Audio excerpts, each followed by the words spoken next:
نحمده ونستعينه ونستغفره ونؤمن به ونتوكل عليه ونعوذ بالله من شرور أنفسنا ومن سيئات أعمالنا من يهده الله فلا مضل له ومن يضلله فلا هادي له ونشهد أن لا إله إلا الله وحده لا شريك له ونشهد أن سيدنا ومولانا محمدا عبده ورسوله أما بعد أعوذ بالله من الشيطان الرجيم بسم الله الرحمن الرحيم سبحان الذي أسرى بعبده ليلا من المسجد الحرام إلى المسجد الأقصى الذي باركنا حوله لنريه من آياتنا إنه هو السميع البصير آمنت بالله صدق الله مولانا العظيم وصدق رسوله النبي الكريم ونحن على ما قال من الشاهدين والشاكرين والحمد لله رب العالمين كما قال الله تبارك وتعالى في عظمة شان حبيبه إن الله وملائكته يصلون على النبي يا أيها الذين آمنوا صلوا عليه وسلموا تسليما اللهم صل على سيدنا محمد اللهم صل على سيدنا مولانا محمد وعلى آل سيدنا مولانا محمد وبارك وسلم صلاة وسلاما عليك يا رسول الله صلاة وسلاما عليك يا حبيب الله لائق عزت عظیم تکریم واجب الاحترام گرامی قدر ذی وقار علماء اعزام محترم و مکرم سامعین کرام عزت مآب خواتین اسلام اللہ تبارک و تعالیٰ کے فضل اور اس کے کرم اور اس کے احسان آپ اور ہم اس بابرکت نورانی اور عرفانی محفل پاک میں شریک ہوئے ہیں. اللہ تعالیٰ ہم سب کی حاضری کو قبول فرمائے اور اس ذکر خیر کو اللہ تعالیٰ ہم سب کے لیے سارے جہان کے مومنین مومنات مسلمین مسلمات کے لیے دونوں جہان کی سعادت مندی نیک بختی اور نجات کا ذریعہ اور سبب بنا اور قابل صد مبارکباد ہیں وہ خوش نصیب عاشقان رسول جنہوں نے اس محفل پاک کو منعقد کرنے کی سعادت حاصل کی. اللہ تعالیٰ ان کی ہر کاوش اور کوشش کو قبول فرمائے.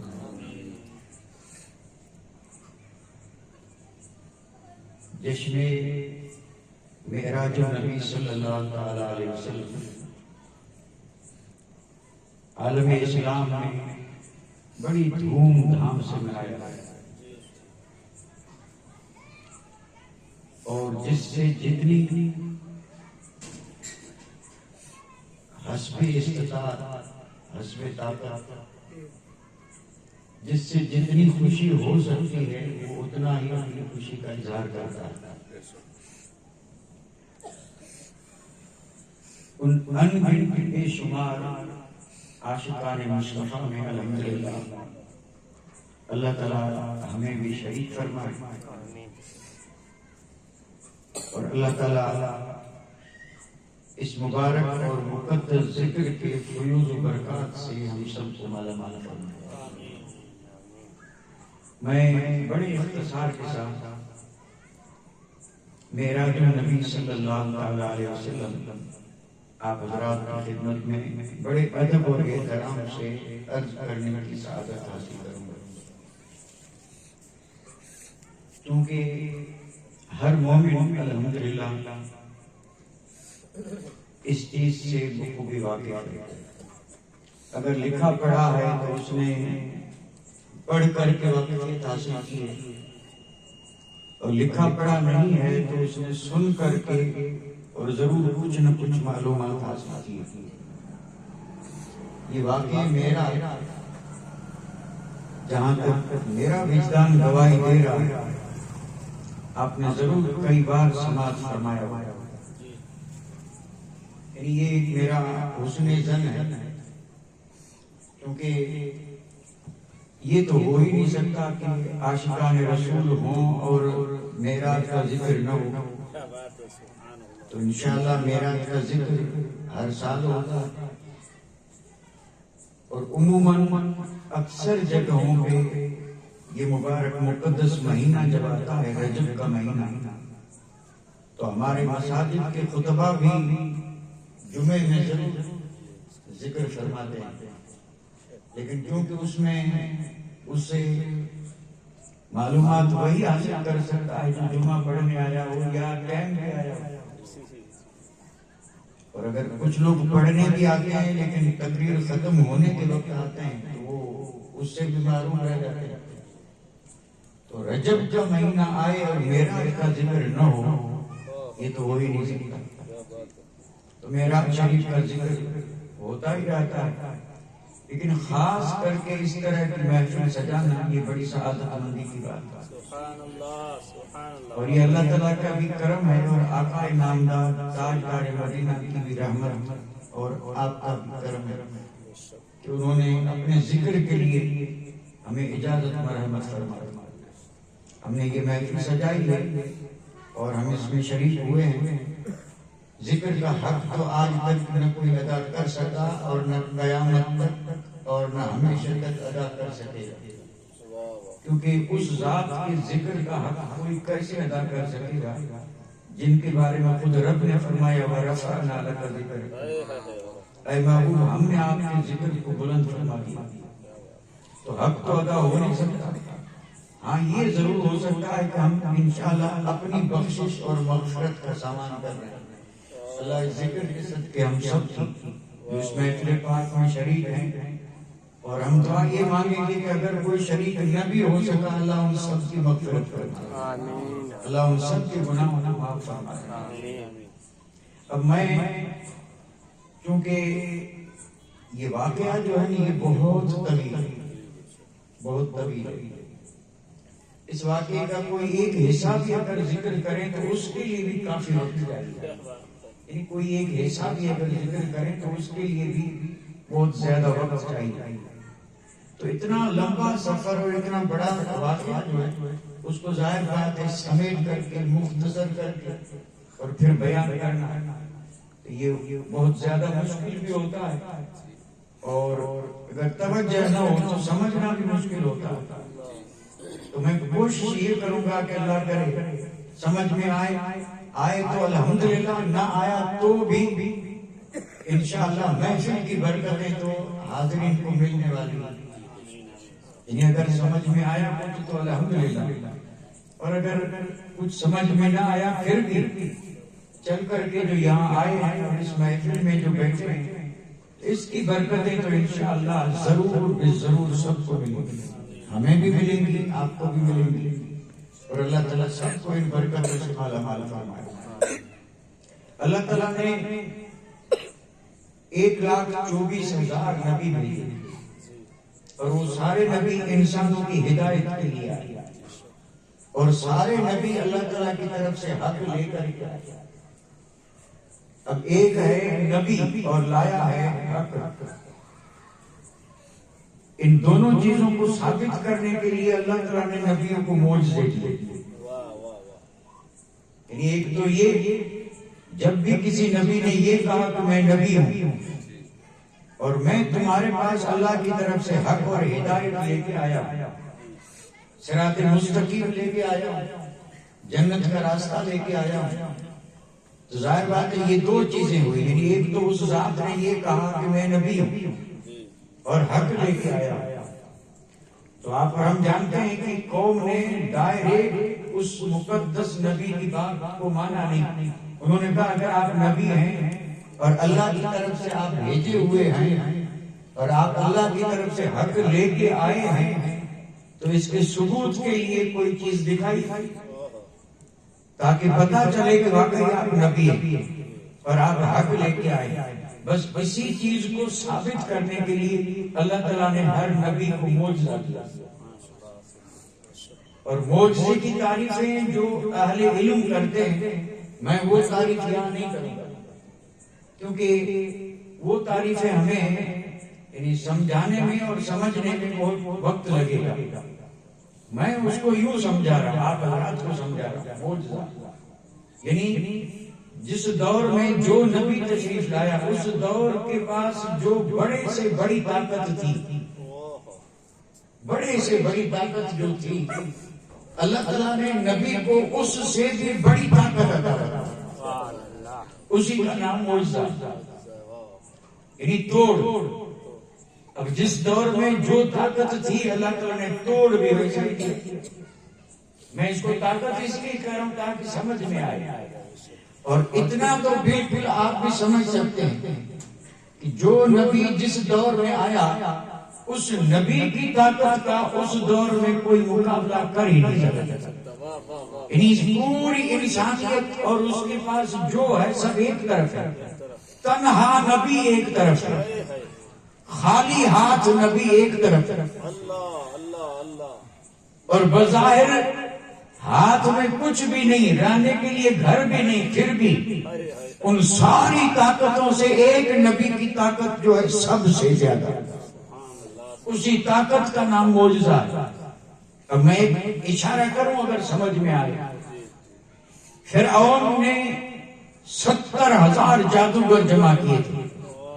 70,000 کیونکہ اس دور میں بڑے سے بڑی طاقت جادو کی تھی. جب حضرت موسیٰ کلیم اللہ علی نبینا علیہ الصلوۃ والسلام کو اللہ تعالیٰ نے نبی بنا کر کے بھیجا تو اس دور میں بڑے سے بڑی طاقت کیا تھی؟ جادو.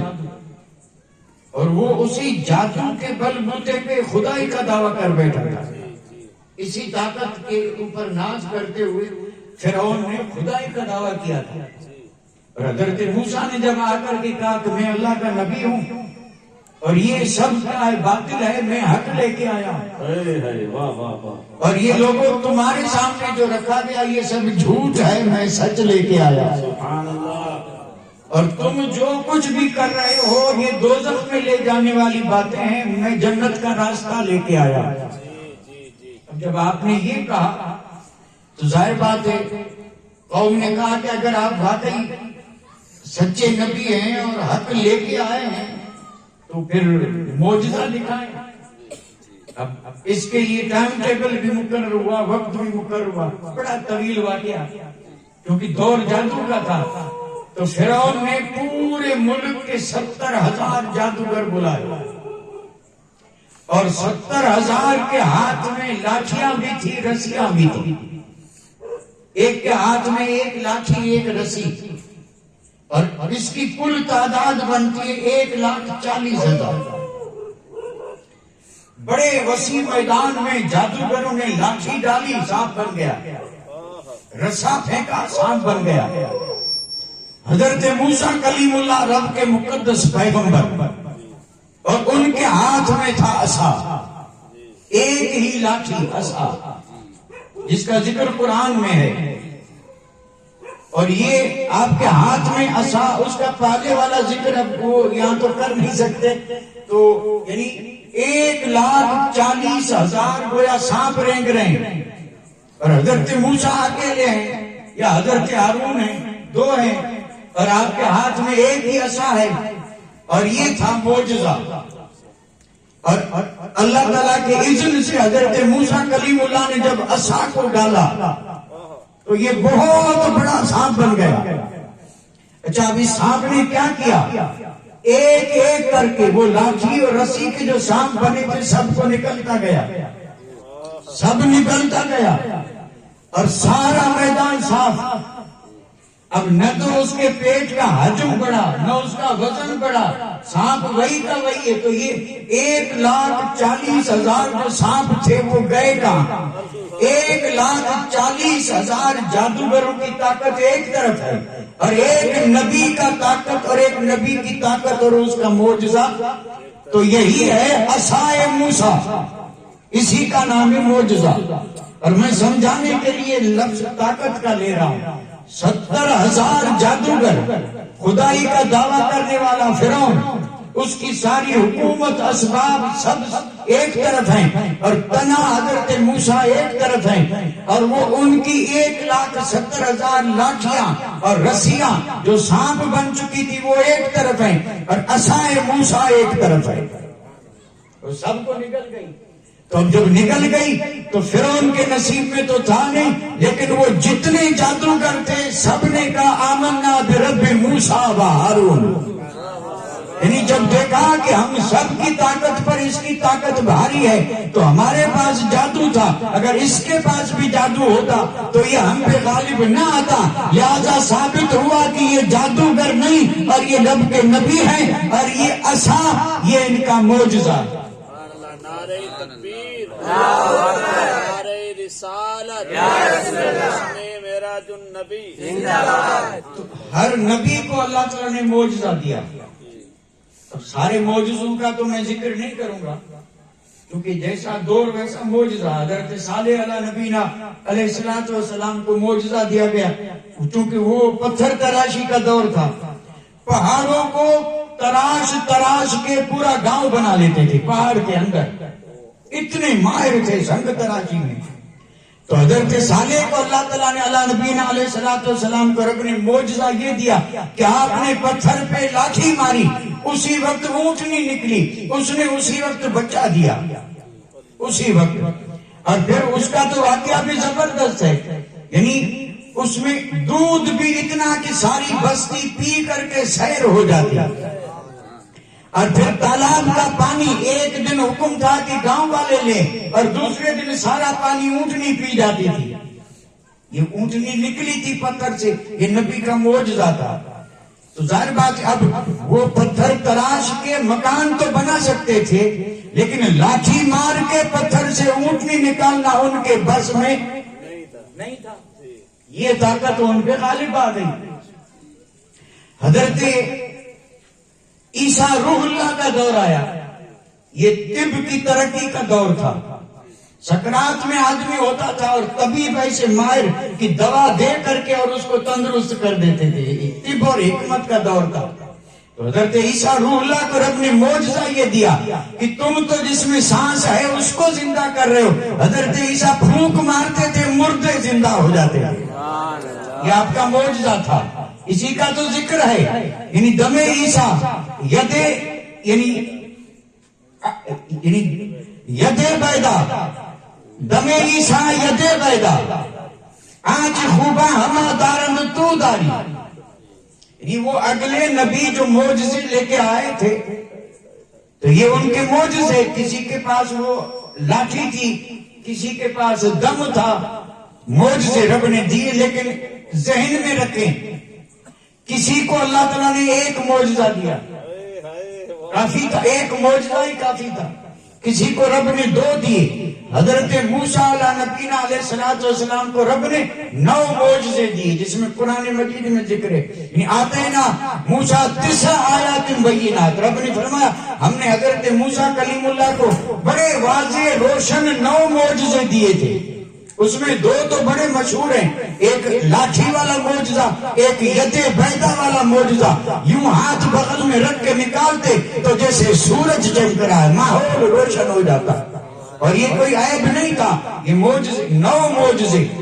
مفسرین کرام نے آخری جو تعداد لکھی ہے وہ بھی تقریباً زیادہ سے زیادہ اگر معجزے ملے تو ایک نبی کو 30 یا 33 ملے، باقی سب اس کے اندر 2 3 4 معجزے۔ اور معجزہ جو رب کی طرف سے دیا ہوا ہے اس کا مقابلہ کبھی کوئی کر ہی نہیں سکا، ایک ہی کافی، لیکن کسی کو کم کسی کو زیادہ معجزے رب نے دیے۔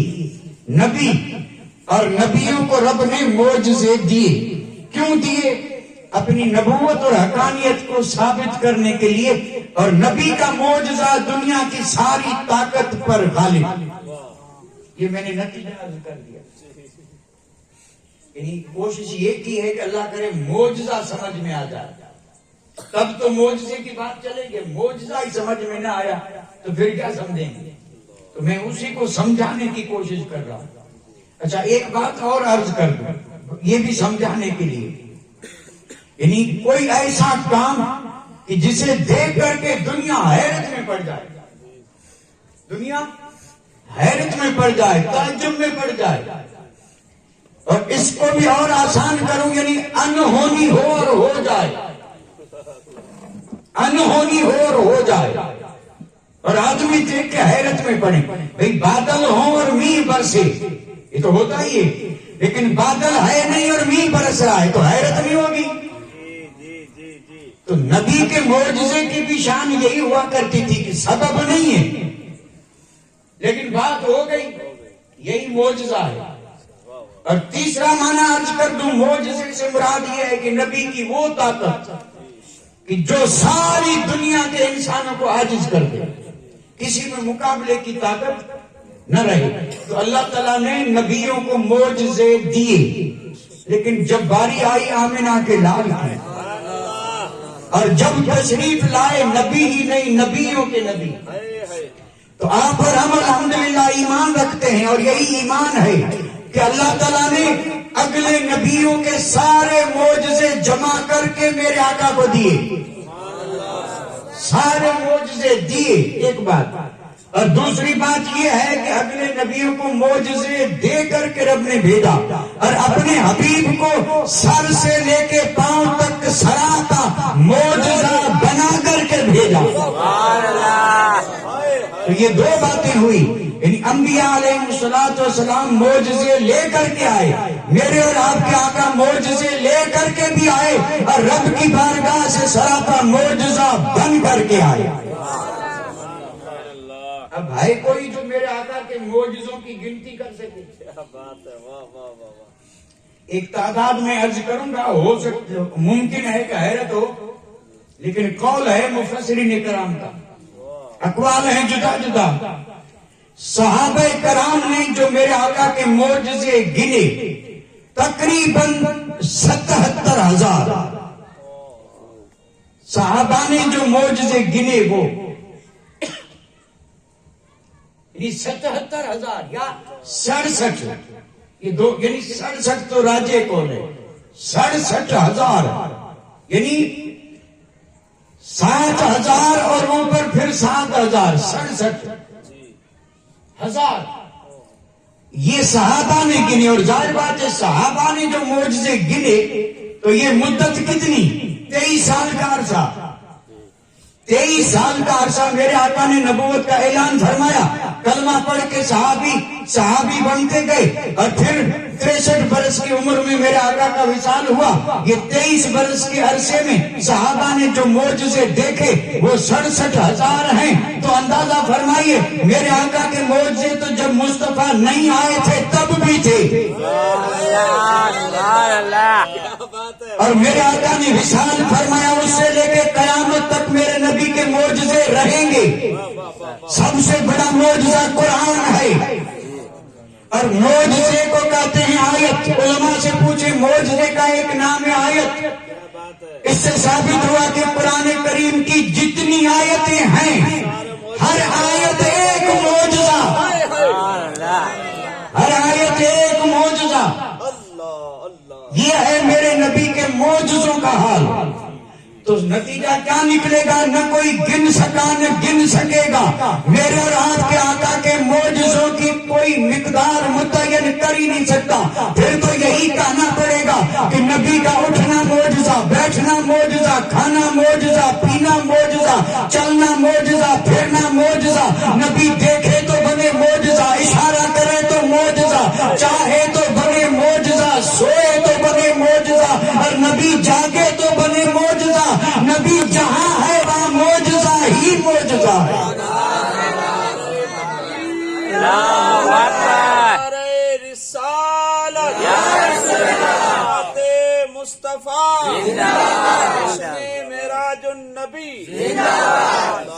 تو اب معجزے کتنے ہیں اللہ جانے۔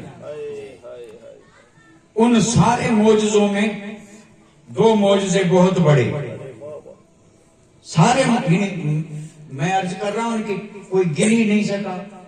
اللہ جانے رسول جانے اتنے معجزے ہیں میرے اور آپ کے آقا کی۔ اسی سے تو اندازہ لگا لیجئے کہ سارے نبی شان والے ہیں، اس میں کوئی شک نہیں، لیکن مقام مصطفیٰ اور ہے۔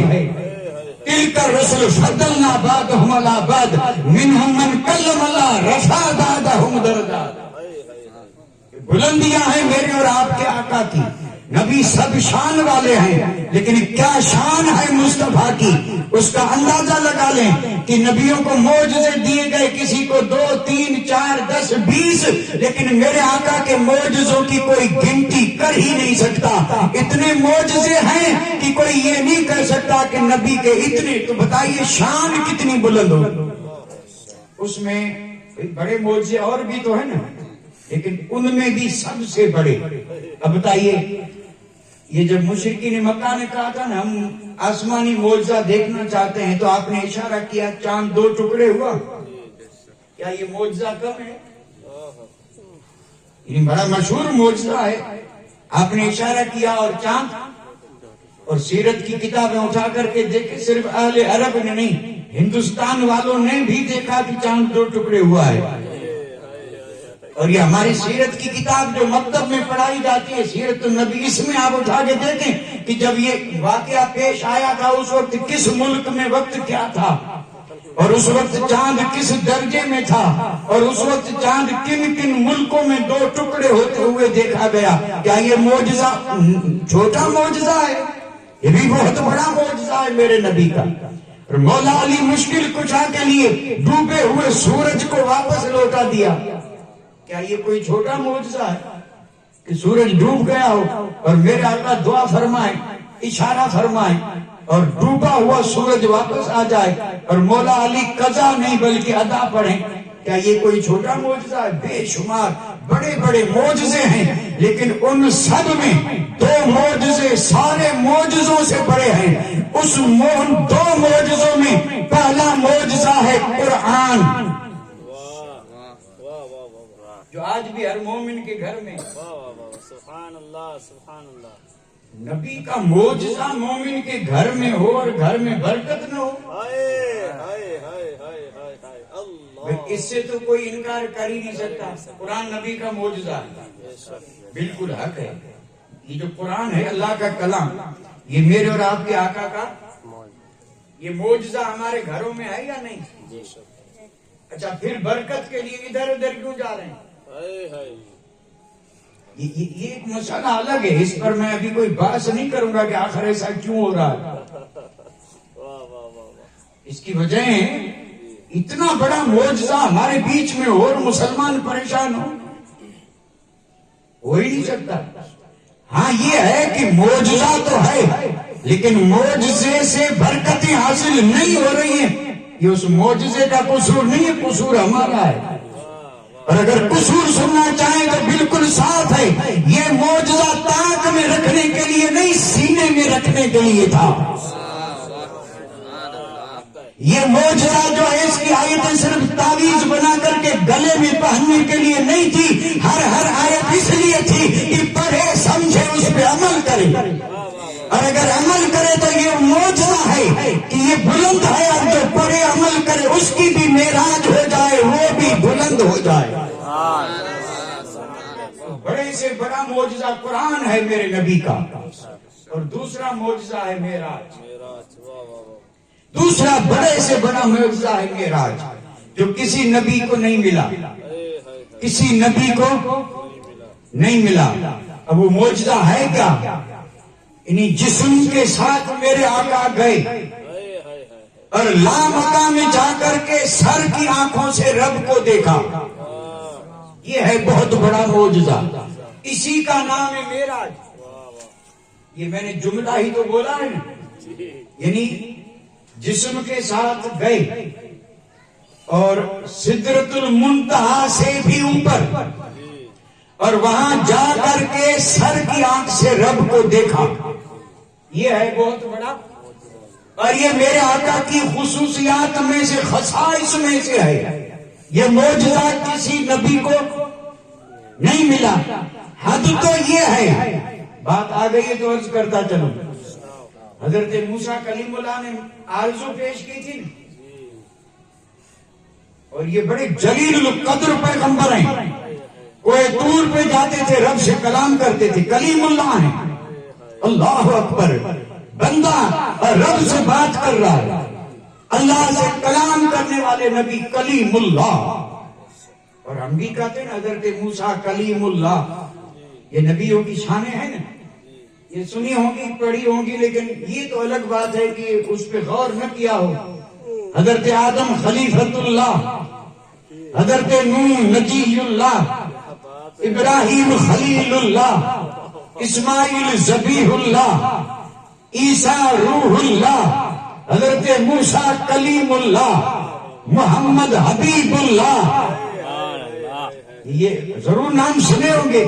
تو حضرت موسیٰ کلیم اللہ, کلیم اللہ کا مطلب اللہ سے کلام, یعنی حضرت موسیٰ کو طور پہ اللہ تعالیٰ سے جا کے کلام کرتے تھے, یعنی بات, کلام مانا یعنی اللہ تعالیٰ سے بات فرماتے تھے. اور یہ کرم اللہ کا تھا. یہ کرم کس کا تھا؟ اللہ کا تھا. اب یہ تفسیر میں جائیں گے تو پھر میں بھی الجھ جاؤں گا. آیت ہے, آیت کلم اللہ موسیٰ تکلیما. اس میں یہ نہیں ہے کہ موسیٰ نے, اللہ نبی علیہ الصلوۃ والسلام نے اللہ سے کلام کیا, یہ نہیں ہے, بلکہ کرم اللہ کا ہے. کلم اللہ, اللہ نے کلام کیا. ہاں, یہ شان حضرت موسیٰ کی ضرورت کے سامنے, یعنی کلام جن سے ہو رہا ہے وہ حضرت موسیٰ کلیم اللہ نے, کلام اللہ نے کیا ہے, اللہ نے کلام کیا. اور اس میں حکمت یہ ہے کہ اگر حضرت موسیٰ یہ کہتے کہ میں نے کلام کیا, تو آج کوئی بدبخت اٹھ کر کے کہہ دیتا کہ میں نے بھی کلام کیا ہے. کوئی بھی دعویٰ کر سکتا تھا, لیکن اب کوئی نہیں کر سکتا, کیونکہ یہاں اللہ تعالیٰ جس سے چاہے اس سے کلام کرے. کلام اللہ نے کیا ہے. رب بلاتا تھا آج کوہ طور پہ, حضرت موسیٰ سے رب کلام فرماتا تھا. تو حضرت موسیٰ گئے, اللہ تعالیٰ نے کلام فرمایا, اور کلام الہی کی جب مٹھاس اور لذت محسوس ہوئی, انسان کی فطرت ہے, جب آواز سنتا ہے تو دیکھنے کی چاہت بھی پیدا ہوتی ہے. اور اگر یہ چیز نہ ہو تو جلسے سارے بند ہو جائیں. آج کیسٹی کوئی کمی نہیں, ہر آدمی کے پاس ہر تقریر موجود ہے, پھر جلسے کیوں کر رہے ہیں؟ صرف یہی وجہ ہے کہ بولنے والے کو دیکھیں. یہ انسان کی فطرت ہے کہ آواز تو سنے لیکن وہ لطف نہیں آتا جو بولنے والا سامنے بولے. چاہت ہوتی ہے کہ دیکھوں یہ بولنے والا جو اس طرح بول رہا ہے کیسا. یہ جو کئی لوگ ہیں جن کی باتوں میں, جن کی خطاب میں بڑی لذت, بڑا مٹھاس, تو لوگ انہیں اس لیے بلاتے ہیں کہ تقریر تو ہم ویسے بھی سن سکتے ہیں, لیکن بلاتے ہیں اس لیے کہ ذرا دیکھیں کہ یہ جو اتنی پیاری تقریر کرتا ہے یہ ہے کیسا. یہ فطرت ہے. حضرت موسیٰ کلیم اللہ نے جب رب کی آواز سنی تو رب کی بارگاہ میں عرض کی, رب ارنی انظر الیک, مولا پردہ ہٹا, جلوہ دکھا, میں تجھے دیکھنا چاہتا ہوں. رب نے جواب میں کیا فرمایا؟ لن ترانی, اے میرے کریم تو مجھے دیکھ نہیں سکتا. یہ میں بالکل آسان ترجمہ کر رہا ہوں.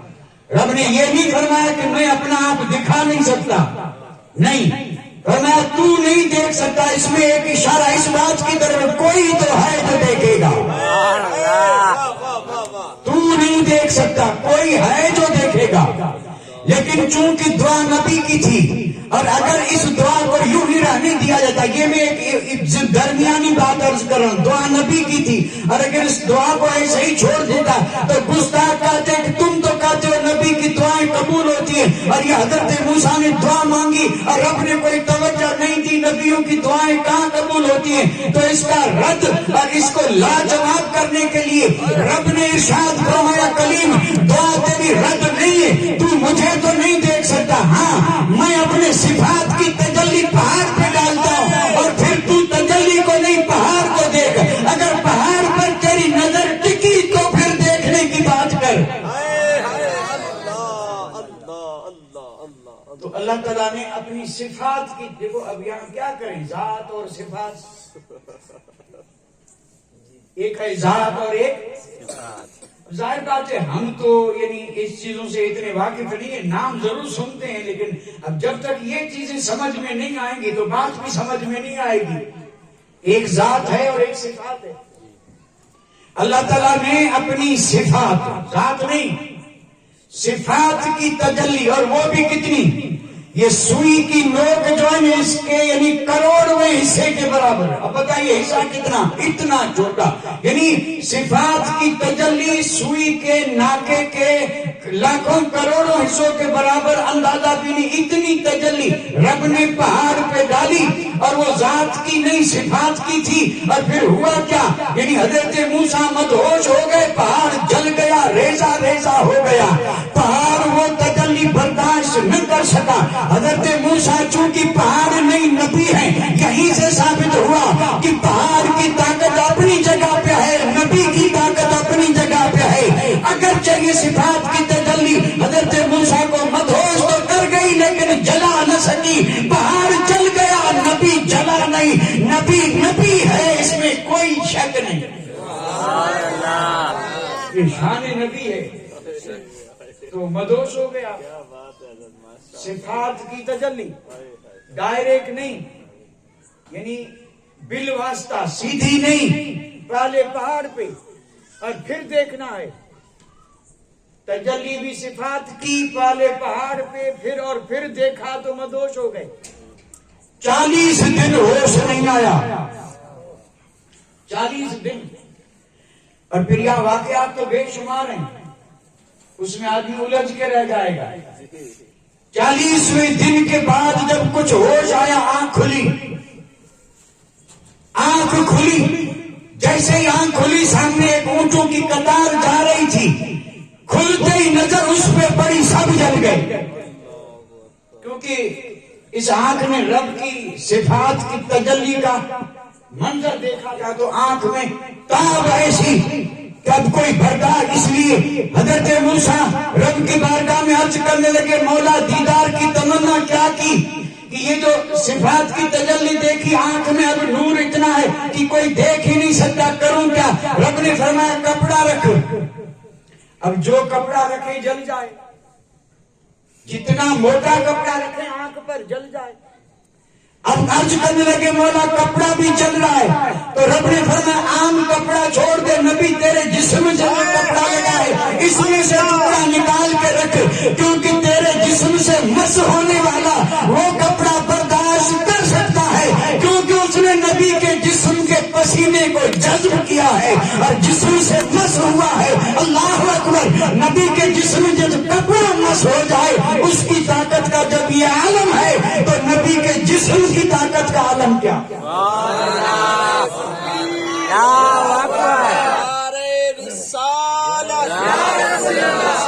میرا جو نبی، آپ نے اپنے جسم سے یعنی اپنے کرتے کا کچھ حصہ جو ہے اس کا نقاب بنا لیا۔ اب لوگ دیکھتے کیونکہ آنکھ سے، کیونکہ تجلی دیکھی تھی، تجلی، اور وہ بھی صفات کی، ذات کی نہیں۔ اور پھر اسی طرح نقاب میں رہتے، آپ کی زوجہ محترمہ، بیوی صاحبہ، کئی دن دیدار نہیں کیا، ایک دن عرض کرنے لگی آقا ترس گئی ہوں، ذرا جلوہ تو دکھا دے۔ فرمایا مجھے دیکھ نہیں سکے گی، ہٹاؤں گا چہرے سے نقاب تو تیری آنکھیں نکل جائیں گی۔ کہنے لگی میں بے تاب ہوں دیدار کے لیے، آنکھ جائے تو جائے لیکن جلوہ دیکھوں۔ جس آنکھ نے رب کے نور کو دیکھا ہے میں اس آنکھ کو دیکھوں. بہت سمجھایا لیکن آپ نے نہیں مانا. عشق ہو تو ایسا. اور پھر آپ نے فرمایا ٹھیک ہے اگر دیکھنا ہی ہے تو ایک ترکیب کر, ایک آنکھ پہ ہاتھ رکھ لے, ایک آنکھ سے دیکھ, اگر ایک گئی تو دوسری تو رہے گی, زندگی تو بسر ہوتی رہے گی. اور آپ نے جب نقاب الٹا ہے اور وہ آنکھیں جن آنکھوں نے رب کے صفاتی نور کا جلوہ دیکھا تھا, حضرت موسیٰ کلیم اللہ کی بیوی صاحبان اہلیہ نے جب وہ جلوہ دیکھا تو اس میں اتنی اور اتنا پیار تھا, اتنی طرف تھی کہ ایک آنکھ گئی تو دوسری سے ہاتھ ہٹا لیا کہ دوسری آنکھ جائے تو جائے لیکن جلوہ تو دیکھنا ہی ہے. اور پھر یہاں بزرگوں نے تو کئی باتیں لکھی ہیں کہ ادھر ہاتھ یعنی ہاتھ رکھا یہ آنکھ گئی, ادھر ہاتھ رکھا یہ گئی, اور پھر ادھر کیا تو یہ آ گئی, یعنی ایک جاتی رہی آتی رہی سلسلہ چلتا رہا. یہ ہے نبی کی شان, جسے دیکھ کے آنکھ جائے وہ نبی آنکھ دے بھی سکتا ہے. اور ایک روایت یہ ہے کہ دونوں آنکھیں دے دی اور پھر حضرت موسیٰ کلیم اللہ نے رب کی بارگاہ میں دعا مانگی کہ مولا میرے یعنی تیرے نور کے دیدار کے شوق میں آنکھیں قربان کی ہیں, مولا تیرا نبی دعا مانگ رہا ہے ان کو آنکھیں دے دے, تو رب نے آنکھیں دے دی. یہ اس آنکھ کا حال ہے جس میں صفات کی تجلی ڈائریکٹ نہیں, پہاڑ پہ سوئی کے ناکے کے برابر اسے دیکھی.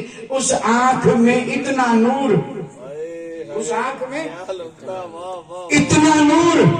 اور پھر 30 میل کے فاصلے پہ پتھر پہ رات کی تاریکی میں چونٹی چلتی تھی, موسیٰ کلیم اللہ سے بھی دیکھ لیتے. کیوں دیکھتی تھی یہ آنکھ؟ اس لیے دیکھتی تھی کہ رب کے نور اور صفاتی نور کی چھوٹی سی تجلی اس نے دیکھی تو آنکھ میں دیکھنے کی طاقت یہ بڑھ گئی. حضرت اب دیکھیں جملہ بول رہا ہوں, حضرت موسیٰ کلیم اللہ نے صفات کے نور کی تجلی اور وہ ڈائریکٹ نہیں پہاڑ پر سوئی کے ناکے کے لاکھوں کروڑوں حصے کے برابر دیکھی. اور آنکھ کے نور کا حال یہ ہے اور جلال کا حال یہ ہے, اس نے صفات کا نور دیکھا. پھر اس آنکھ کے نور کا عالم کیا ہوگا جس نے اس آنکھ سے صفات کا نور نہیں بلکہ عین ذات کو دیکھا. ما زاغ البصر وما طغى.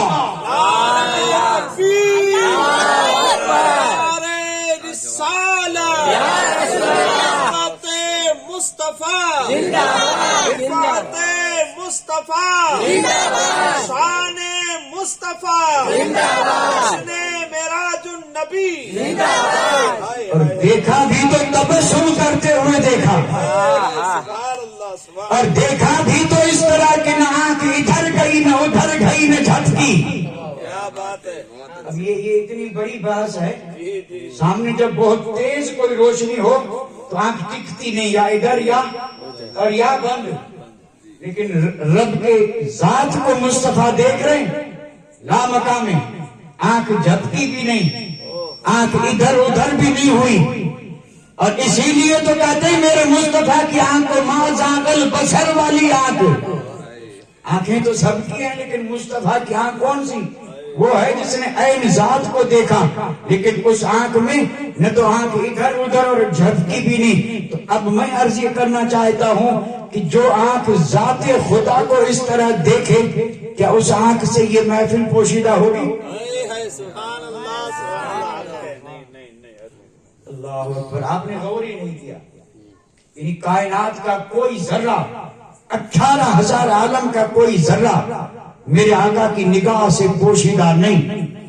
ہر چیز مصطفیٰ پہ واضح اور روشن ہے, سب دیکھ رہے ہیں مصطفیٰ, ملاحظہ فرما رہے ہیں مصطفیٰ. تو یہ ہے معراج مصطفیٰ, یعنی آپ نے سر کی آنکھ سے اللہ تعالیٰ کی ذات کو بلا حجاب کے کیا کیا, دیکھا. اور یہ صرف میرے آقا کی شان ہے. صرف کس کی شان ہے؟ اچھا یہاں ایک جملہ آپ سے تو عرض کروں تو کر دوں, لیکن ہے بہت بھاری, کیونکہ جو میں نے جو کچھ عرض کیا ہے اس پر ہونے والے اعتراض کا ایک جواب ہے. یعنی میں یہ کہہ رہا ہوں, سب یہی کہہ رہے ہیں, اس جہان میں کسی نبی نے اس سر کی آنکھ سے اللہ تعالیٰ کی ذات کو نہیں دیکھا، مصطفیٰ نے دیکھا۔ کیوں دیکھا؟ باقی نے کیوں نہیں دیکھا؟ نبی وہ بھی ہیں، نبی آپ بھی ہیں، کیا وہ شان والے نہیں تھے؟ بے شک شان والے تھے۔ پھر یہ فرق کیوں؟ تو یہ بات میں صرف جملہ بولوں گا، اور یہاں جو لفظ آئیں گے وہ بھی اتنے گہرے ہیں کہ سبحان اللہ، بڑے بھاری لفظ ہیں۔ سارے نبی رب کے صفات کے مظہر ہیں، اکیلے مصطفیٰ رب کی ذات کے بھی مظہر ہیں، صفات کے بھی مظہر ہیں۔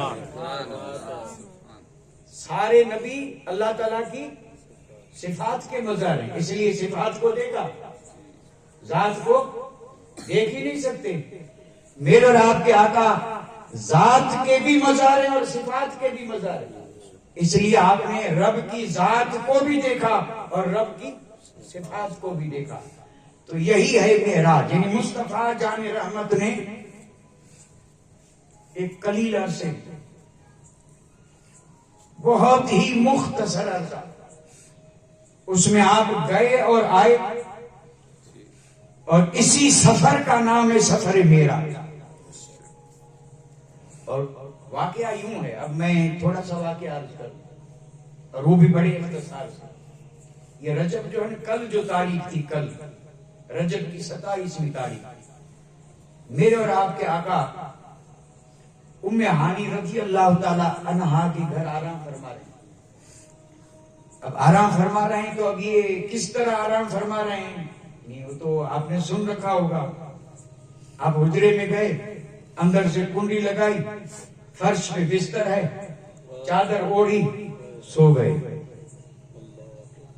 رات بھر جاگنے والے مصطفیٰ آج سو گئے، جو سوتے نہیں۔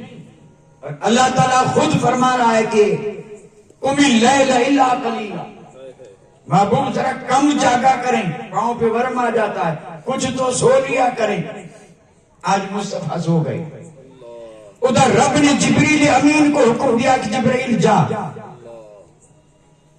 اور جا کر کے میرے محبوب کو میرا سلام بھی دے، اور پھر یہ مژدہ بھی سنا، ان اللہ اشتاق للقائک یا رسول یا محمد، یعنی اللہ تعالیٰ اے محمد تیرے دیدار اور لقاء کا مشتاق ہے۔ اور رب نے فرمایا جبریل جا اور مصطفیٰ کو لے آ، لیکن ایسے نہیں سواری لے جا۔ جبریل نے براق لیا، 70,000 میں سے ایک کو چنا، اور ایک وہ جو رو رہا تھا۔ اب یہ ہیں وہ بڑے بڑے واقعات جن کو میں جملوں میں بول رہا ہوں۔ یعنی جبریل گئے، براق لیا، 70,000 فرشتے ساتھ ہیں، اور آئے کہاں؟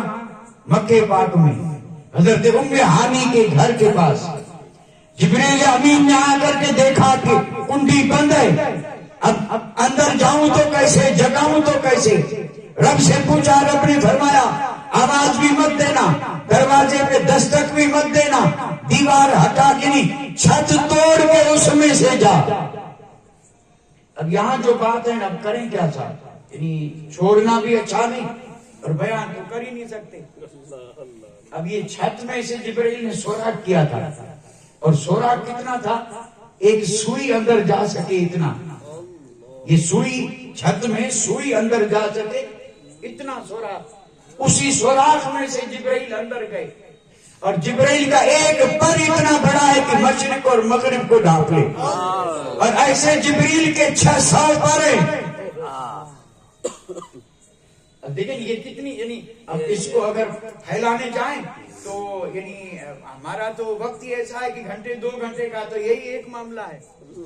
یعنی جبرائیل کی شان، جبرائیل کی عظمت کیا ہے، اس کے پر کتنے ہیں، اس کی رفتار کا عالم کیا ہے، اور یہ سارے فرشتوں کے سردار ہیں، وہی لے کر کے آنے والے ہیں۔ اب جبرائیل کی طاقت کو بیان کریں، پروں کا بیان کریں، اور پھر جبرائیل کی عظمت کا بیان کریں، تو یہ سارے بیانات یہاں ممکن ہو سکتے، لیکن مفسرین نے لکھا سب بیان کرتے کہ چھت توڑ کر کے آئے، تو کیا توڑ کر کے کوئی کھڑکی بنائی تھی؟ ہتھوڑے تھے، توڑنے کے اوزار تھے کہ چھت توڑی پھر آئے؟ نہیں، فرشتوں کو آنے کے لیے اتنی بھی ضرورت نہیں، کیونکہ ادب کا مقام تھا، اس لیے وہ سوراخ کیا، اگر نہ بھی کرتے پھر بھی آ جاتے۔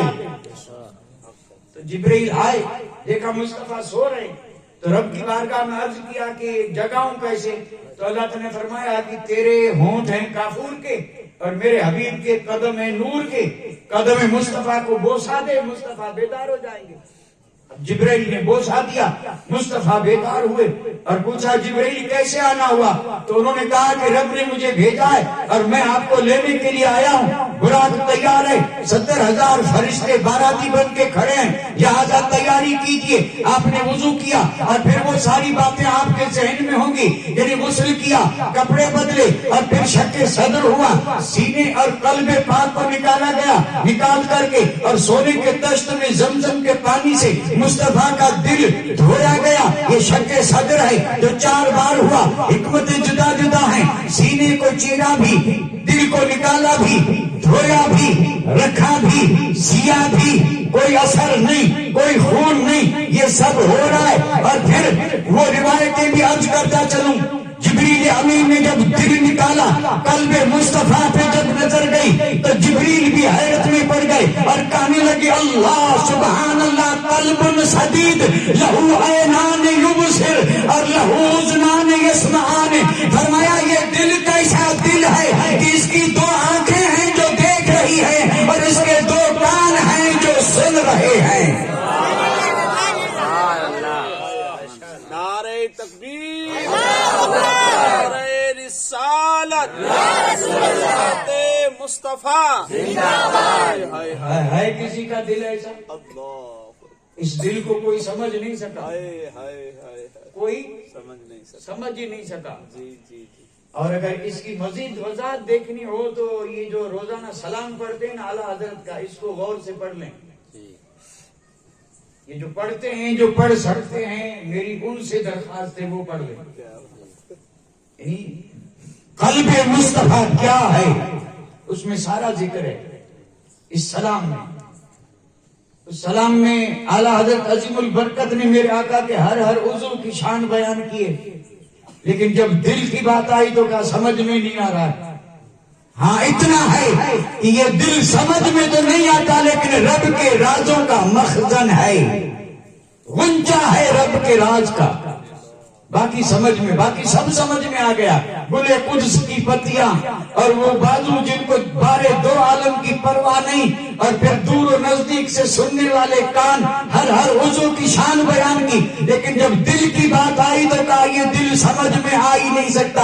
بس اتنا ہی کہہ سکتے ہیں کہ یہ رب کے رازوں کا غنچہ ہے قلب مصطفیٰ۔ جبرائیل نے بھی کہا کہ سدید ہے۔ پھر رکھا گیا، پھر شک صدر کے بعد سینہ مبارک بند، اور پھر مصطفیٰ دولہا بنے، براق پہ سوار ہیں، اور یہ فرشتوں کی بات جسم کے ساتھ جا رہے ہیں۔ اور یہاں سے چلے تو گئے کہاں؟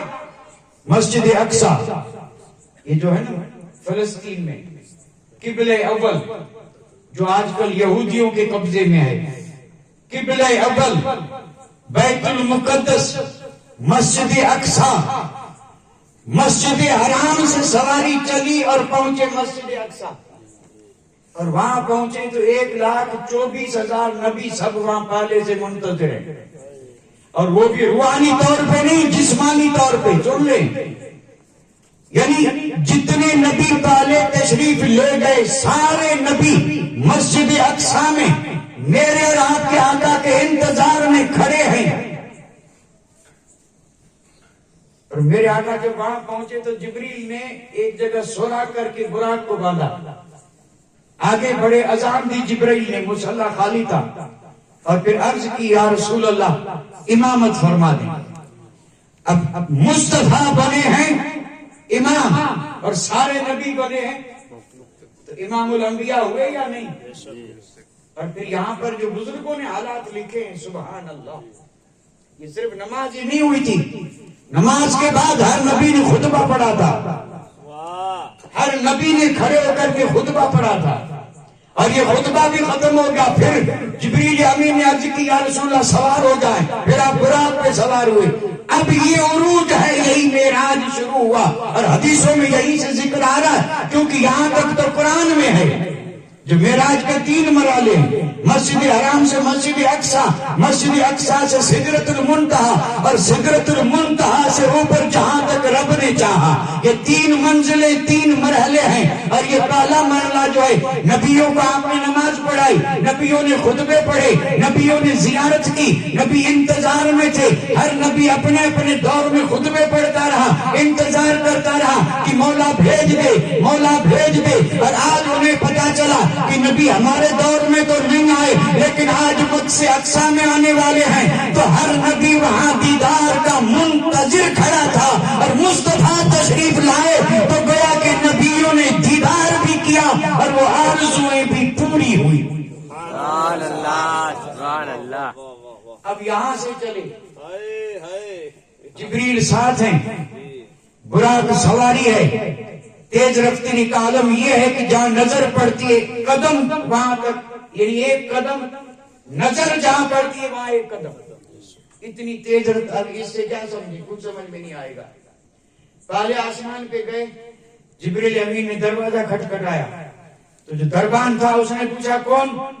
تو جبریل امین نے کہا جبرائیل ہوں۔ فرمایا کوئی ساتھ بھی ہے؟ کہا ہاں محمد ہیں۔ اس دربان نے پوچھا کہ کیا دعوت پہ جا رہے ہیں، بلائے ہوئے جا رہے ہیں؟ تو جبریل امین نے فرمایا ہاں بلائے ہوئے جا رہے ہیں۔ یہ سننا تھا کہ دروازہ کھلا۔ اب میرے آقا گئے پہلے آسمان پہ، اور وہاں حضرت آدم پہلے سے کھڑے ہیں۔ پہلے آسمان کا دروازہ کھلا، میرے آقا پہلے آسمان پہ گئے تو وہاں حضرت آدم استقبال میں کھڑے ہیں، اور آپ نے کہا تھا مرحبا بابن صالح و نبی صالح، اے صالح بیٹے مرحبا مرحبا صد مرحبا۔ اندازہ فرمائیں مسجد اقصی میں مصطفیٰ کے پیچھے حضرت آدم نماز بھی پڑھ رہے، اور میرے آقا پہنچے نہیں اس سے پہلے آسمان اول پر استقبال بھی کر رہے ہیں۔ اب وہاں کوئی فرشتوں کی کوئی کمی ہوگی؟ اب اس طرح میرے آقا پھر پہنچے دوسرے آسمان پہ، اسی طرح دروازہ کھٹکھٹایا، اسی طرح سوال جواب ہوئے، اور اسی طرح جب دوسرے آسمان پہ پہنچے تو وہاں 2 نبی انتظار میں مرحبا کہنے کے لیے کھڑے تھے، حضرت عیسیٰ روح اللہ، حضرت یحییٰ علیہ نبینا علیہ الصلوۃ والسلام۔ دونوں نے کہا مرحبا بأخ صالح نبی صالح، فرمایا صالح نبی اور صالح بھائی کو مرحبا ہے۔ دونوں نبیوں نے مرحبا کہا، اور میرے آقا اور یہ سواری پھر آگے چلی، تیسرا آسمان آیا، دروازہ کھلا، اور جب تیسرے آسمان پہ پہنچے تو وہاں ملائکہ کی کمی نہیں تھی۔ حضرت یوسف پہلے وہاں کھڑے تھے، انہوں نے مرحبا کہی، اور پھر چوتھے پہ پہنچے حضرت ادریس وہیں کھڑے تھے، اور 5ویں پہ پہنچے حضرت ہارون کھڑے تھے، 6 پہ پہنچے حضرت موسیٰ کھڑے تھے، 7ویں آسمان پہ پہنچے ابراہیم خلیل اللہ کھڑے تھے، اور ہر نبی کہہ رہا تھا کہ مرحبا صد مرحبا۔ سواری بڑھتی رہی، مرحبا کی صدائیں بلند ہوتی رہی، اور مصطفیٰ معائنہ فرماتے رہے، اور بڑھتے بڑھتے پہنچے سدرہ پہ، اور سدرہ بیری کا درخت ہے، اور یہ وہ جگہ ہے جہاں سے جبرائیل آگے جا نہیں سکتا، اور وہاں جب پہنچے تو جبرائیل نے کہا یا رسول اللہ اب حد آ گئی، اگر یک سرے منہ برتر پرم فروغ تجلا بس سوزد پرم، اگر ایک بال کے برابر بھی اوپر بڑھوں تو تجلی سے پر جل جائیں گے، یا رسول اللہ میں نہیں چل سکتا، آپ جائیں۔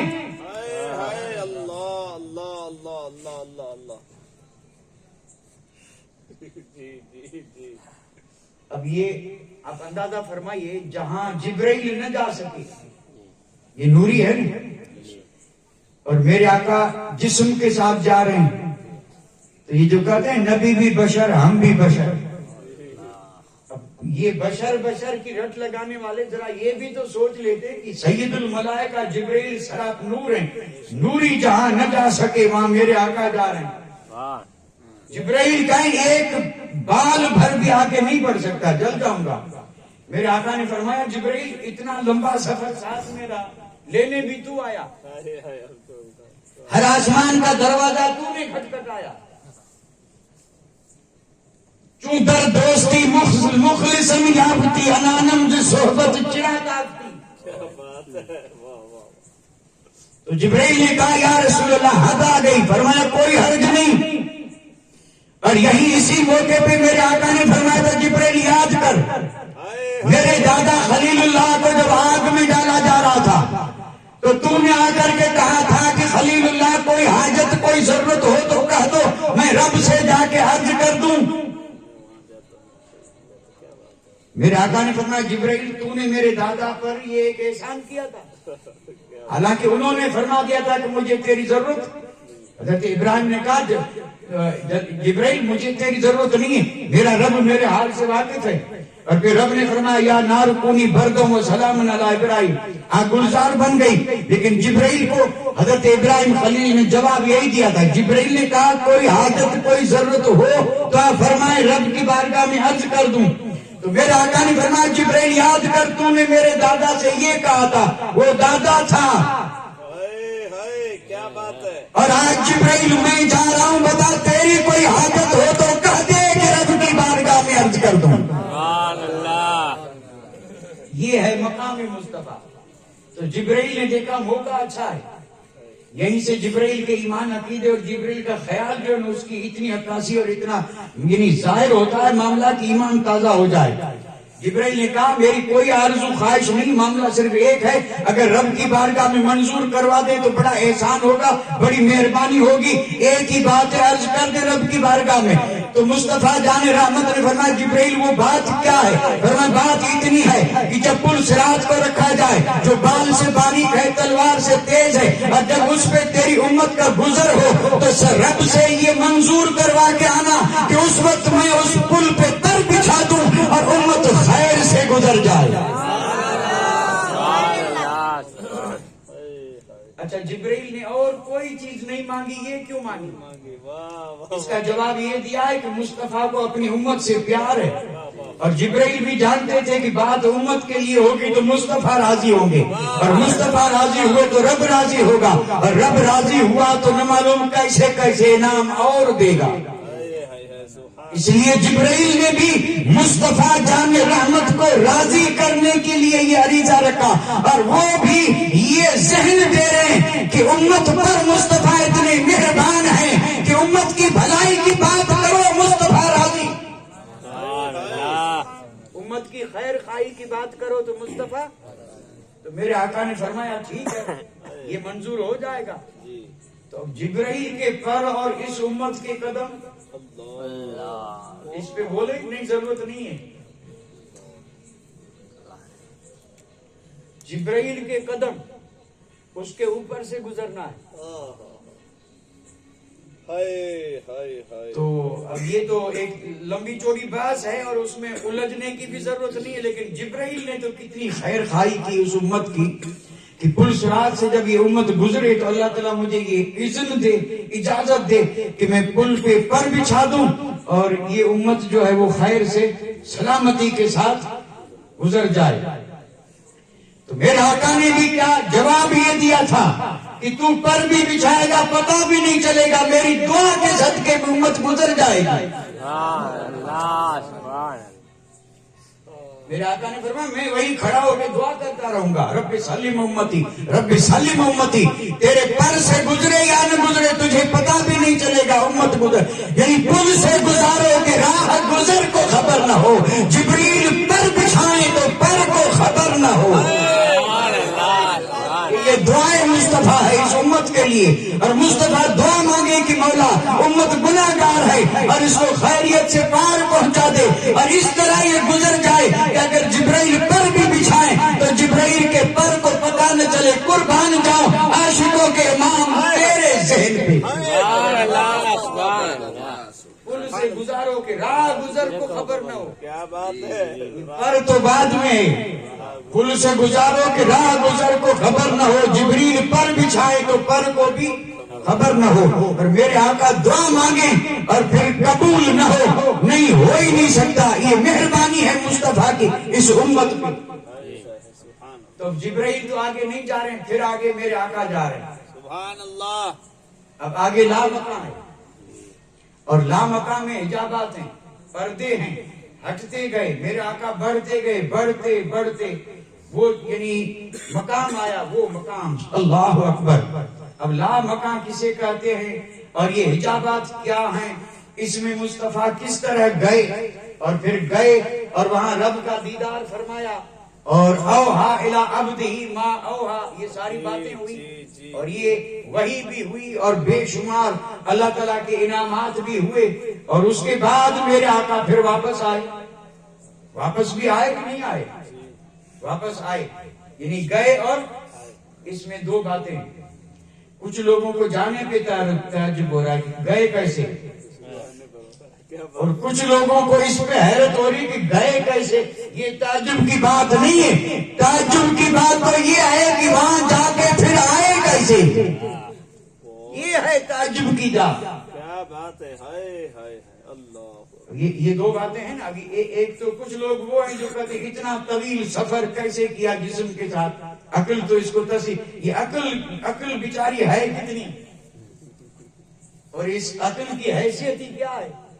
تو جو عقل سے سوچتے ہیں تو وہ بھاگ جاتے ہیں، لیکن معاملہ ہے ایمان کا۔ اللہ تعالیٰ کی قدرت رب لے گیا تو گئے، اور جب واپسی ہو رہی تھی واپسی تو میرے آقا نے فرمایا اتنی عظیم بارگاہ سے جا رہا ہوں اور پیاری امت کے پاس جا رہا ہوں، اور جب بھی کوئی کہیں بڑی جگہ پہ جا کے واپس پیاروں کے پاس جاتا ہے تو تحفہ لے کے جاتا ہے۔ سبحان اللہ۔ انسان بھی جب کسی اچھی سٹی، اچھے شہر، اچھے ملک میں جاتا ہے خالی نہیں آتا، اپنے بچوں کے لیے، اعزا اقربا کے لیے تحفے لے کے آتا ہے۔ رب نے کہا مولا، مصطفیٰ نے کہا مولا تیری بارگاہ میں آیا ہوں اور امت کے پاس جا رہا ہوں، امت میری پیاری ہے، خالی جاؤں تحفہ چاہیے۔ رب نے فرمایا محبوب پسند تیری، دینا کام میرا۔ رب نے فرمایا تحفہ پسند تو کر، دوں گا میں۔ تو میرے آقا نے پسند کیا کیا؟ نماز۔ کیا پسند کیا؟ نماز۔ اور نماز بطور تحفہ رب نے عطا فرمائی، 50 نمازیں، سب کو معلوم ہے۔ پھر حضرت موسیٰ چھٹے آسمان پہ ملے اور پوچھا تحفہ بھی لایا ہے کہ نہیں؟ تو آپ نے فرمایا تحفہ ہے زبردست، عالی شان، معراج کا تحفہ۔ تو حضرت موسیٰ کلیم اللہ نے کہا کیا ہے؟ کہنے لگے 7 نمازیں۔ آپ نے فرمایا امت کمزور ہے، نہیں پڑھ پائے گی، واپس جائیں کم کروائیں۔ اب پھر جا رہے ہیں، پھر آ رہے ہیں، پھر جا رہے ہیں، پھر آ رہے ہیں، 5 کم، پھر 5 کم، پھر 5 کم، باقی جب 5 بچی حضرت موسیٰ نے کہا پھر جائیں۔ میرے آقا نے فرمایا اب حیا آتی ہے، اب اس میں کتنی کم کرواؤں؟ 50 میں سے 5 تو رہی ہے، اب کتنی کم کرواؤں؟ تو معراج کا تحفہ لے کے مصطفیٰ آئے، اور معراج کا تحفہ 5 وقت کا نماز ہے۔ لیکن چونکہ رب کا ایک وعدہ ہے، اور وہ وعدہ یہ ہے کہ رب کی باتیں بدلتی نہیں، تو 50 ہے بدلی کیسے؟ تو پھر یہ اس کی جو توجیہ کی ہے وہ یہ ہے کہ بات بدلی نہیں ہے، بدلی نہیں ہے، کیونکہ رب کی بات بدلتی نہیں، اور وہ پوری اس طرح ہوئی۔ رب نے فرمایا میں ایک نیکی کا بدلہ 10 دیتا ہوں، رہی اگر جو 5 ہیں، لیکن جو 5 پڑھے گا اسے ثواب 50 کا دوں گا۔ بات بدلی نہیں ہے، پڑھیں گے 5 ثواب کتنا ملے گا؟ 50 کا۔ اچھا مصطفیٰ جان رحمت نے تحفے میں نمازی کو قبول پسند کیوں فرمایا؟ بس یہ آخری بات ہے، ذرا گھبرائے نہیں، یہ آخری بات ہے۔ یعنی نماز اور یہ معراج کا تحفہ جس کو مومنوں کی معراج کہا گیا، یعنی مصطفیٰ کی معراج یہ ہے کہ سر کی آنکھ سے رب کو دیکھا، اور مومن کی معراج یہ ہے کہ سجدے میں جا کے سبحان ربی الاعلیٰ کہے، یہ مومن کی معراج ہے۔ اس سے بڑھ کر کے قرب کا کوئی ذریعہ نہیں، بندہ رب سے سجدے میں جتنا قریب ہوتا ہے اور کسی جان اور کسی عمل سے اتنا قریب نہیں ہوتا۔ بندہ جب سجدے میں گیا تو بس اب یہ رب سے اتنا قریب ہے کہ باقی کسی عمل سے اتنا قریب، اب اتنا قریب پہنچ گیا ہے تو ظاہر بات ہے اب جو مانگے گا، جو لطف پائے گا، جو رحمتیں برسیں گی، قسم رب کی بزرگوں نے فرمایا ہے کہ اگر سجدے میں جو رحمتیں برستی ہیں اس بندے پر اگر ظاہر ہو جائے تو وہ مرتے دم تک سجدے سے سر نہ اٹھائے۔ بندہ جب سجدے میں جاتا ہے تو اتنی رحمتیں برستی ہیں، ہمیں اس کا احساس نہیں ہے، اگر خبر ہو تو پھر سب بھول جائے اور سجدے سے سر ہی نہ اٹھائے، بلکہ وہ یہ کہے کہ پوری عمر اسی سجدے میں بسر ہو جائے اور سجدے ہی میں روح نکل جائے۔ اتنا اس سجدے کا مقام بلند ہے اور اتنا قرب ملتا ہے بندے کو سجدے میں۔ لیکن کوئی سجدے میں جا کے دیکھے، اور جا کے دیکھنے کا مطلب ہے جیسے جانے کا حق ہے، جاتے تو ہم بھی ہیں، آپ بھی ہیں، سجدے سب کر رہے ہیں، لیکن سجدوں میں فرق ہے جی۔ تو اللہ کرے وہ ذوق والا سجدہ، مقبول سجدہ، اور جو صرف اللہ کے لیے کیا جائے وہ سجدہ۔ تو اللہ ایسے سجدے بھی عطا کرے، سجدوں کا ذوق بھی عطا کرے۔ نماز مومن کے لیے معراج ہے، اور یہ فرض ہوئی تھی 50، اور معاف کرواتے کرواتے کرم مصطفیٰ کا ہے اور وسیلہ موسیٰ کلیم اللہ کا۔ اور ایک بات عرض کرتا چلا، یہاں تو الحمدللہ نہیں ہوں گے، لیکن کچھ لوگ وسیلے کو نہیں مانتے، ایسے یہاں آتے بھی نہیں، آئیں گے بھی نہیں، کہیں مل بھی جائے کہیں دور دراز میں قرب و جوار میں، وسیلے کے ملک وسیلہ نہیں چاہیے۔ نماز کے بڑے پابند ہیں، گٹھے بنا لیے، ان سے ذرا پوچھیں کہ یہ نماز جو ملی ہے ڈائریکٹ ملی ہے یا کسی کے وسیلے سے؟ اچھا یہ 50 تھی، 5 ہوئی ڈائریکٹ ہوئی ہے یا کوئی آیا گیا ہے اور کسی کے کہنے پہ یہ ہوا ہے؟ تو یہ نماز جو ملی ہے امت کو، وہ بھی ڈائریکٹ نہیں، 2 نبیوں کے وسیلے سے ملی ہے، 2 نبیوں کے وسیلے سے۔ ہم مومنوں کی جو معراج ہے، یہ معراج بھی ہمیں ملی ہے تو 2 نبیوں کے وسیلے سے، اور یہ جو تخفیف ہوئی اور یہ جو کرم ہوا وہ بھی اسی وسیلے کا اثر تھا۔ تو میرے آقا گئے اور آئے، اور وقت کتنا لگا، زنجیر ہلتی رہی، بستر گرم رہا، وضو کا پانی چلتا رہا، اور میرے آقا آئے بھی اور گئے بھی، اور یہ ہے معراج۔ اور اس کو خود سب سے پہلے میرے آقا نے خود بیان کیا۔ یہ معراج کا ذکر جو ہے اس کو سب، ظاہر بات ہے اب یہ میرے آقا ذکر نہ کرتے تو پتہ کیسے چلتا، پتہ نہیں چلتا۔ اور ذکر بھی سب سے پہلے آپ نے کیا حضرت ام ہانی سے، آپ کی چچا جاد بہن سے ذکر کیا۔ اتنا طویل سفر کر کے آئے اور کہنے لگے بہن رات میں اتنا سفر کیا، بہن کہنے لگی کسی سے مت کہنا، لوگ تو پہلے ہی برائیاں کر رہے ہیں، یہ بات کون مانے گا؟ میرے آقا نے فرمایا کوئی مانے یا نہ مانے بات تو کروں گا۔ اور پھر مکے کا حال جو ہوا تھا، سبحان اللہ، پڑھنے والوں سے اور جاننے والوں سے پوچھیں، صبح کا وقت ہے، مشرکین مکہ ہے، حرم مکہ ہے، اور میرے آقا نے معراج کا جو ذکر کیا ہے، اللہ اکبر، اندازہ فرمائے کیا ماحول تھا۔ وہاں صدیق بھی پہنچے تھے اور زندیق بھی پہنچے تھے، ماننے والے بھی پہنچے تھے، منکر بھی پہنچے تھے، اعتراض کرنے والے بھی پہنچے تھے۔ کتنا زبردست مسئلہ تھا۔ مشرکین مکہ نے کہا تھا آسمان ہم نے نہیں دیکھے، بیت المقدس ہم نے دیکھا ہے، رات کو اگر گئے ہیں تو بتا دیں مسجد اقصی کی کھڑکیاں کتنی ہیں، دروازے کتنے ہیں۔ میرے آقا سے جب انہوں نے یہ سوال کیے، حالانکہ زندگی میں مصطفیٰ کبھی مسجد اقصی گئے نہیں تھے، انہوں نے سوال ایسے کیے تو کیا مصطفیٰ کھڑکیاں گننے، دروازے گننے تھوڑے گئے تھے، وہ تو نبیوں کی امامت کروانے گئے تھے۔ لیکن مشرکین نے جب یہ کہا کہ اے محمد اگر آپ یہ دعویٰ کرتے ہیں کہ میں رات کو یہاں سے مسجد اقصی گیا تو ہم جانتے ہیں کہ عمر میں کبھی آپ گئے نہیں ہیں، ہم بارہا آتے جاتے ہیں، مسجد نبی ہماری دیکھی ہوئی نہیں، آپ کی دیکھی ہماری دیکھی ہوئی، آپ نے نہیں دیکھا۔ اگر گئے ہیں تو بتائیں کھڑکیاں کتنی، شہتیر کتنے، دروازے کتنے، فرش کیسا، مسجد کا نقشہ بتا دیں۔ جب انہوں نے یہ سوال کیا تھوڑی دیر کے لیے میرے آقا نے سوچا کروں کیا، رحمت جوش میں آئی، رب نے جبریل کو فرمایا کہ جبریل جا مسجد اقصی کو اٹھا، حضرت عقیل کے گھر کی چھت پہ رکھ دے۔ اب چھت سامنے مسجد تھی اور مصطفیٰ بتا رہے تھے دروازے اتنے ہیں، کھڑکیاں اتنی ہیں، اور مسجد کی شان یہ ہے۔